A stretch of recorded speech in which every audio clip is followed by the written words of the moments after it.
مگر علماء نے ذکر کیا تدبیر کند بندہ تقدیر کند خندہ.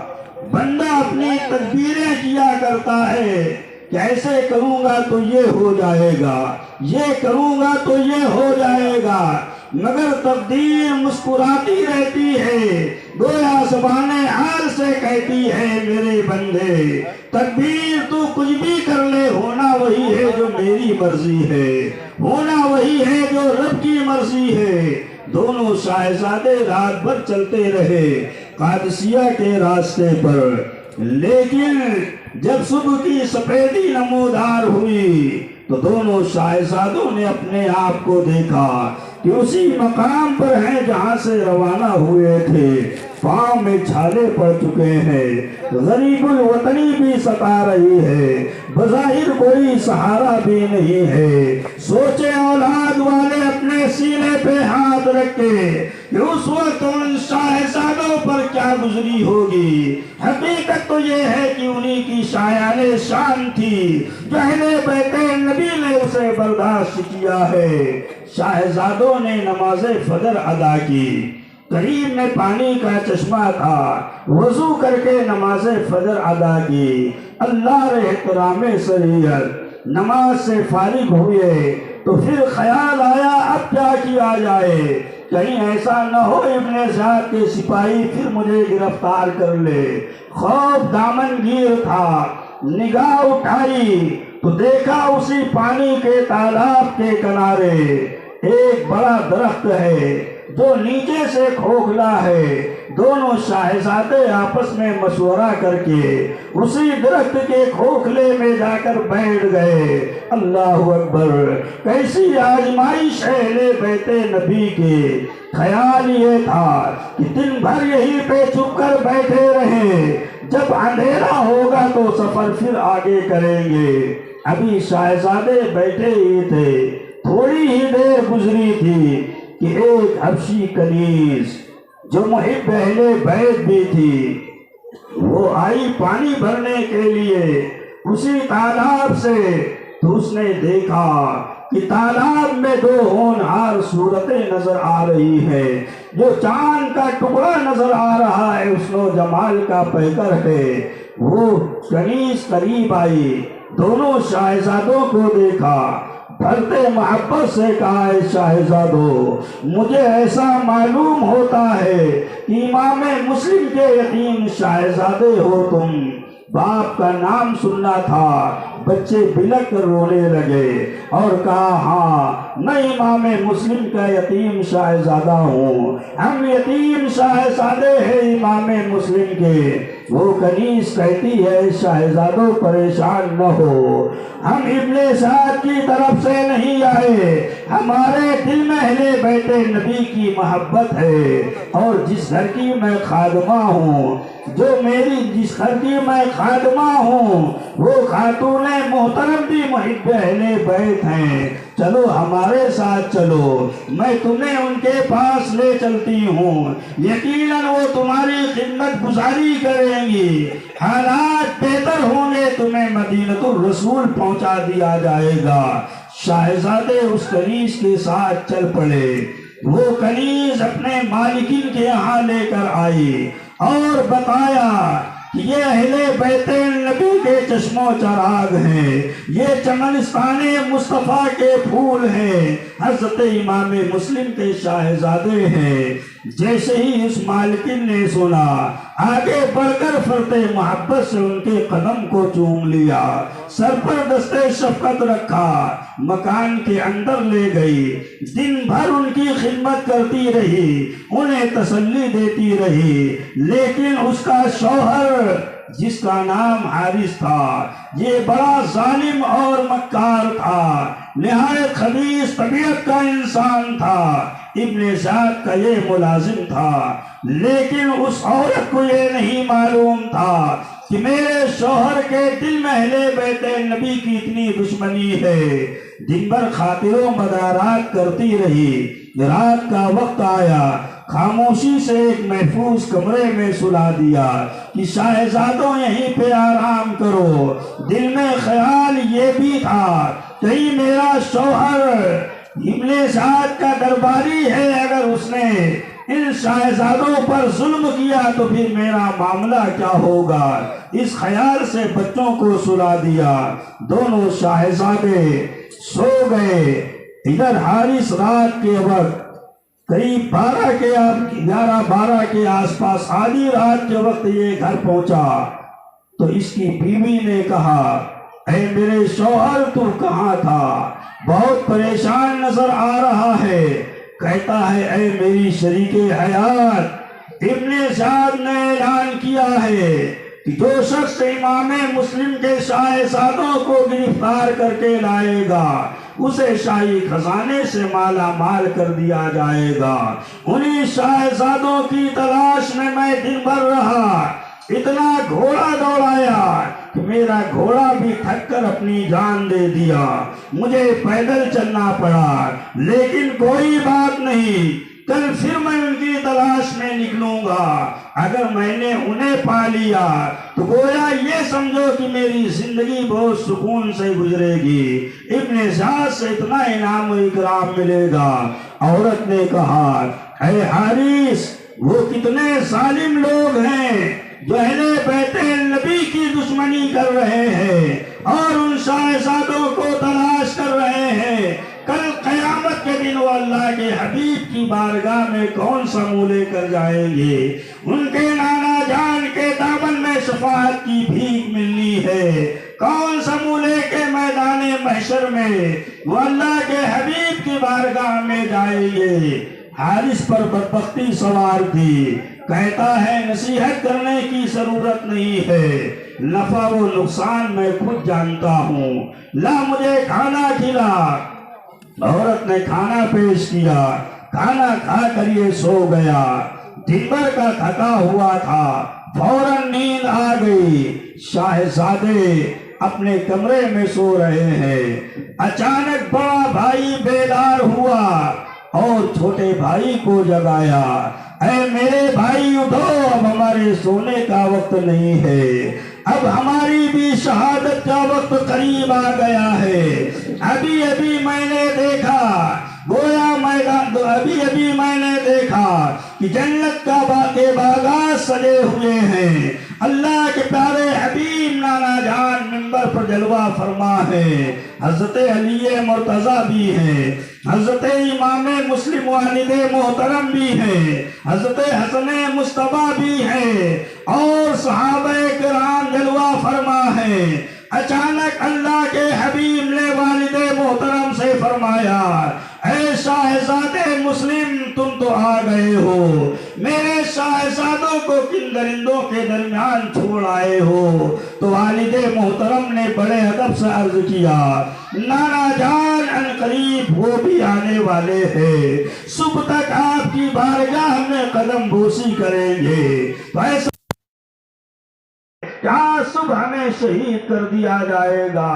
چھوٹے بھائی نے کہا، بھائی جان میں نے بھی یہی خواب دیکھا ہے، کیا واقعی ہمیں شہید کر دیا جائے گا؟ کبھی باپ کو پکارتے ہیں، یہاں تک کہ رونے کی آواز بلند ہو جاتی ہے۔ ظالم حارث کی آنکھ کھل گئی، بیوی کو جگایا کہ میرے مکان میں رونے کی آواز کیسی آ رہی ہے؟ بیوی سے نہ رہے زور تیرا شل ہو ابھی دستے جفا، ارے سید ہیں تماچے نہ لگا، یعنی قرآن کے اوراق زمین پر نہ گرا، بس ارے بس کی زمین اب تو ہلی جاتی ہے، لے مجھے فاطمہ غمگین نظر آتی ہے۔ بیوی نے بہت سمجھانے کی کوشش کی، حارث پر بدبختی سوار تھی، شاہزادوں کو گھسیٹتا ہوا کمرے سے باہر لایا، دونوں شاہزادوں کی زلفوں کو باندھ دیا، مشکوں کو باندھ دیا اور کہا رات بھر تڑپ لو جتنا تڑپنا ہے، صبح کا اجالا پھیلے گا تمہیں شہید کر دیا جائے گا، اور پھر جا کر آرام سے لیٹ گیا۔ بیوی بہت سمجھاتی رہی مگر اس کے سمجھ میں نہ آیا۔ صبح ہوتے ہی ظالم پھر اٹھا، شاہزادوں کو گھسیٹتا ہوا مکان سے باہر لایا، نہر فرات کی طرف جانے لگا۔ بیوی نے قدموں کو پکڑ لیا اور کہا اے ظالم، اگر مجھے قتل کرنا ہے قتل کر دے، ان شاہزادوں پر خدا را وار نہ کر، ان کے قتل کا دھبا اپنے دامن پر نہ لے، کل قیامت میں انہی کے نانا جان سے شفاعت کی بھیک لینی ہے۔ ظالم پر دنیا ایسی غالب تھی ایک بھی نہ سنا، بلکہ بیوی کو اتنی تیز تماچا مارا کہ وہیں زمین پر منہ کے بل گر پڑی۔ شاہزادوں کو لیا، نہر فرات کے کنارے آ گیا، ادھر بیوی بھی بھاگتی ہوئی آ گئی۔ یہ ظالم دونوں شاہزادوں کی زلفوں کو کھولتا ہے، قتل کرنے کی کوشش کر ہی رہا تھا کہ اتنے میں بیوی قریب آ گئی، پھر اس نے پوری طاقت سے ہاتھ کو پکڑ لیا، اتنے میں اس کا غلام آ گیا۔ حارث کہتا ہے میرے غلام یہ تلوار لے اور ان دونوں کو شہید کر دے، تو وہ غلام بھی محب اہل بیت تھا۔ غلام کہتا ہے حارث اگرچہ میں تیرا غلام ہوں، لیکن اس سے بڑی غلامی کا پٹا میرے گلے میں ہے کہ ہم پہلے اہل بیت نبی کے غلام ہیں، پھر تمہارے تو سن لو، ہم ان شاہزادوں کو نہیں قتل کریں گے، بلکہ لاؤ میں تمہارا ہی خاتمہ کر دوں۔ یہ کہہ کر غلام نے تلوار اٹھائی کہ ظالم حارث کو قتل کر دے، لیکن وہ بھی تجربے کار تھا، اپنے آپ کو بچا کر ایسا بھرپور وار کیا کہ ایک ہی وار میں غلام کے جسم کے 2 ٹکڑے ہو گئے، لاش تڑپنے لگی۔ اتنے میں حارث کا بیٹا آ گیا، کہتا ہے میرے باپ یہ تو نے کیا کیا؟ یہ میرا غلام میرا رسائی بھائی ہے، میرے دل میں بھائی جیسے محبت اس کی ہے، تو نے اسے شہید کر دیا۔ ابن حضور کہتا ہے حارث اے بیٹے نصیحت کا وقت نہیں ہے، لے تلوار لے اور ان دونوں شاہزادوں کو قتل کر دے۔ بیٹے نے تلوار لی اور چاہا کہ باپ کو قتل کر دے، کہ ظالم اپنے آپ کو بچا کر بیٹے پر بھی ایک وار کیا، وہ بھی زمین پر تڑپنے لگا۔ بیوی نے پھر روکنا چاہا، ایک وار بیوی پر بھی کیا، وہ بھی زمین پر تڑپنے لگی۔ ایسا شیطان سوار تھا حارث پہ۔ پھر ننگی تلوار لے کر شاہزادوں کی طرف مخاطب ہوا تو بڑے بھائی نے بڑی محبت سے کہا اے حارث اگر تجھے دولت کی لالچ ہے تو ہماری کمر سے 50 دینار بندھے ہوئے ہیں، انہیں لے لے۔ اگر تیری پیاس نہیں بجھتی ہے تو لے چل کے بازار کوفہ میں غلاموں کی سب میں ہمیں بھیج دے، تجھے دولت مل جائے گی، اور میرے خون سے اپنے دامن کو داغدار نہ کر۔ لیکن حارث نے کہا یہ کچھ نہیں، مجھے خطرہ ہے کہ اگر ہم تمہیں لے کر جائیں گے تو اہل کوفہ کہیں چھڑا نہ لے، ہم تمہیں ضرور قتل کریں گے۔ جب شاہزادوں نے دیکھا کہ اس پر بدبختی مکمل طور پر سوار ہے تو بڑے بھائی نے کہا کہ اچھا ایسا کر کہ مجھے 2 رکعت نماز پڑھنے کی اجازت دے دے، اپنے رب کی بارگاہ میں آخری سجدہ ادا کر لوں۔ حارث کہتا ہے اس کی مہلت نہیں ہے۔ شاہزادے کہتے ہیں ایک سجدہ ہی کر لینے دے، کہا اس کی بھی مہلت نہیں ہے۔ تلوار اٹھائی چھوٹے بھائی کو قتل کرنے کے لیے، تو کی بڑے بھائی نے قاتل کی یہ ملت حسان، کی بڑے بھائی نے قاتل کی یہ ملت حسان، سر میرا پہلے قلم ہوگا بڑا احسان، شوق سے تو مجھے ہر صدمہ ایسا دکھلا، پنہ ننھے سے میرے بھائی کا لاشا دکھلا۔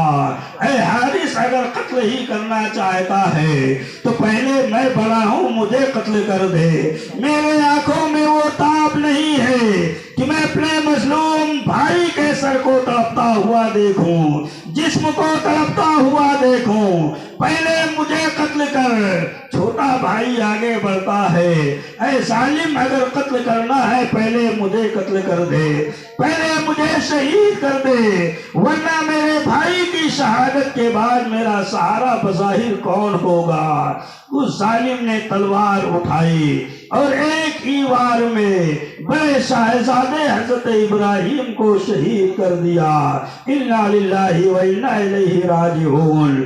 سر مبارک زمین پر تشریف لایا، لاش مبارک زمین پر آ گئی، چھوٹا بھائی آگے بڑھا، بڑے بھائی کے سر کو اپنی آغوش میں لیا، فرتے محبت سے اور پکارا ابا جان کو، بابا جان آپ کہاں ہیں؟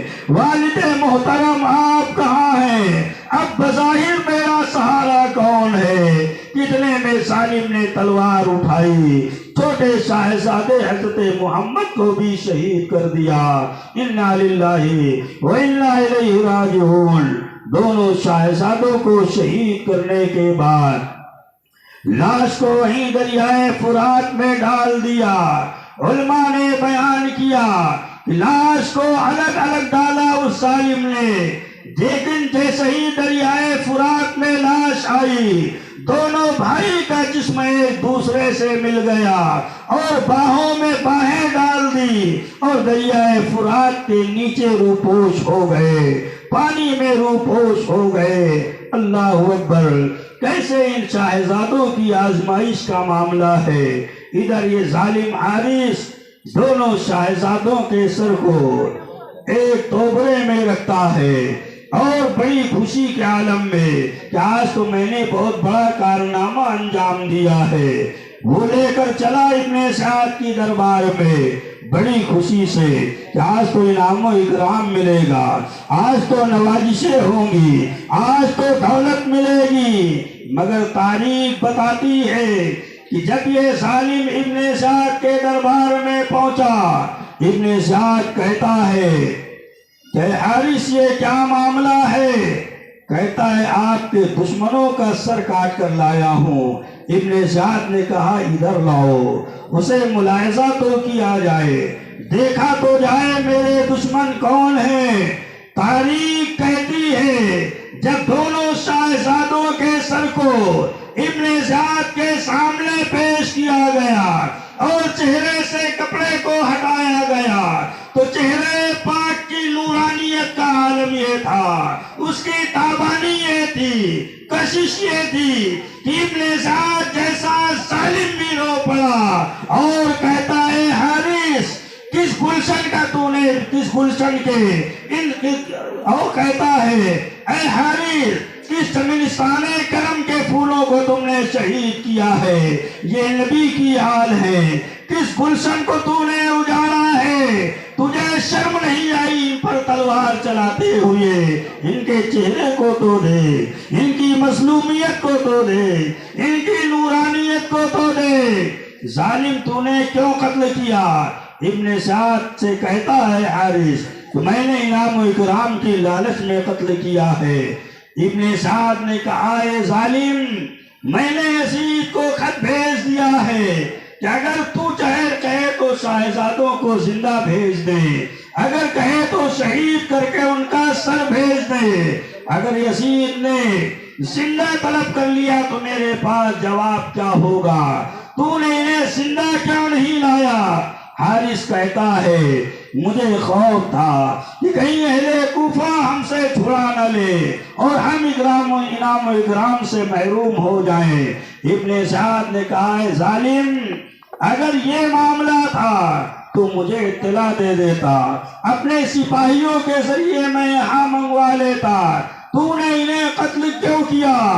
پھر ابن سعد غضبناک نگاہ سے اپنے درباریوں کو دیکھا، ایک شخص جو محب اہل بیت تھے جن کا نام حضرت مقاتل تھا، حضرت مقاتل کو قریب بلایا ابن سعد اور کہتا ہے اے مقاتل، اس ظالم کو لو اور ان دونوں شہداء کے سروں کو بھی لو، وہیں پہ جا کر انہیں دفن کر دو، اور اس ظالم حارث کو وہیں پر جا کر قتل کر دو بے دردی کے ساتھ، جس طرح اسے اذیت دے سکو دے لو اور اسے قتل کر دو، تاکہ ظالم کو معلوم ہو جائے کہ کمزور بچوں پر ظلم کرنے کا نتیجہ کیا ہوتا ہے۔ ظالم تھا خود ابن زیاد، پورا میدان کربلا کا ڈرامہ اسٹیج کیا اسی نے، لیکن بچوں کی مظلومیت کو دیکھ کر ایک لمحے کے لیے اس کو بھی رحم آ گیا۔ حضرت مقاتل نے دونوں سروں کو اپنے سینے سے لگایا اور حکم دیا کہ ظالم حارث کے ہاتھ اور پاؤں کو باندھ دیا جائے اور اسے گھوڑے کی ننگی پیٹھ پر بٹھا دیا جائے اور اسے لے چل کے وہیں پہ قتل کیا جائے۔ چنانچہ حضرت مقاتل اپنے سپاہیوں کو لے کر دریائے فرات کی طرف روانہ ہوئے۔ راستے میں لوگوں سے بتاتے جاتے تھے، اہل کوفہ دیکھ لو یہ ظالم حارث ہے، اس نے اہل بیت نبی کے چمن کو اجاڑا ہے، ان مظلوم شہزادوں کو اس نے بے دردی سے شہید کیا ہے۔ پھر جب دریائے فرات کے کنارے پہنچے تو حضرت مقاتل نے دیکھا کہ ایک خاتون محترم ہے جو سسک رہی ہے، ابھی جسم میں جان باقی ہے، قریب میں ایک غلام ہے جو شہادت پا چکا ہے، ایک نوجوان ہے جو آخری ہچکی لے رہا ہے۔ خاتون محترم کے قریب گئے حضرت مقاتل اور پوچھا ہے خاتون محترم یہ معاملہ کیا ہے؟ خاتون نے کہا ہے حضرت مقاتل میں اس ظالم حارث کی بیوی ہوں، میں نے ان شہزادوں کو بچانے کی کوشش کی تو اس ظالم نے مجھے بھی زخمی کیا، میرے بیٹے کو بھی شہید کیا، غلام کو بھی شہید کیا، پھر ان شہزادوں پر بھی ظلم کیا، انہیں بھی شہید کیا۔ کسی طرح یہ نہ مانا، مجھے خوشی ہے کہ میں نے اپنے آنکھوں سے اہل بیت نبی کے دشمن کا انجام دیکھ رہی ہوں، یہ میرے رب کا کرم ہے کہ رب نے اس کا انجام دکھا دیا۔ چنانچہ روایت کے اندر ملتا ہے کہ حارث حضرت مقاتل سے کہتا ہے اے حضرت مقاتل آپ مجھے قتل نہ کرے، آپ مجھ پر رحم کریں۔ فرمایا او ظالم جب تو نواسے رسول پر رحم نہ کر سکا تو تجھ پر میں رحم نہیں کر سکتا۔ حارث کہتا ہے آپ میری جائیداد لے لیجئے، میرا مکان لے لیجئے، جو بھی سرمایہ میرے پاس میں سب کچھ دے دوں گا، لیکن مجھے قتل نہ کرے، مجھے رہا کر دے، کہیں روپوش ہو کر زندگی گزار لوں گا۔ حضرت مقاتل فرماتے ہیں او ظالم حارث تیرا مکان جائیداد اپنی جگہ ہے، اگر روئے زمین کی دولت مجھے مل جائے، پوری زمین کی ملکیت کا مالک ہو جاؤں، تب بھی مجھے اتنی خوشی نہیں ہوگی جتنی خوشی مجھے تجھے قتل کرنے میں ہے۔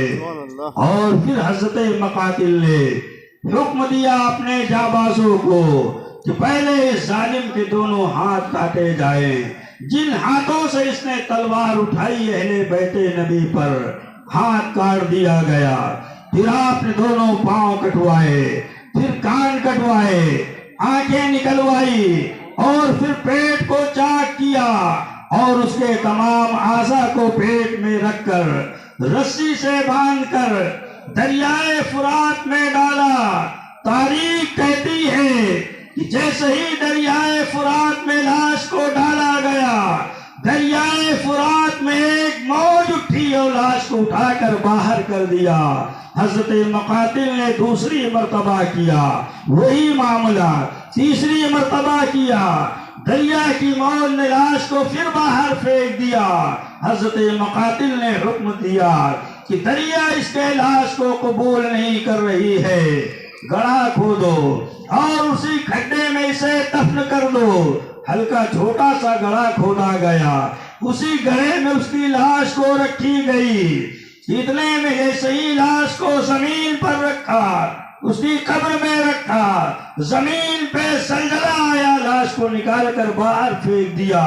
حضرت مقاتل نے دوسری مرتبہ کیا وہی نتیجہ، تیسری مرتبہ کیا، پھر زلزلہ آیا، لاش لاش کو باہر پھینک دیا۔ حضرت مقاتل نے فرمایا اے لوگوں، یہ اتنا ناپاک اور ظالم ہے کہ نہ دریائے فرات اس کے لاش کو قبول کر رہی ہے، نہیں زمین قبول کر رہی ہے، یہ ناپاک ہے، خبیث طبیعت کا انسان ہے، لہذا نہر فرات کے کنارے گلاست کو، گوبر اور لیت کو اکٹھا کیا جائے اور اسی میں جلا کر اسے خاک کر دیا جائے۔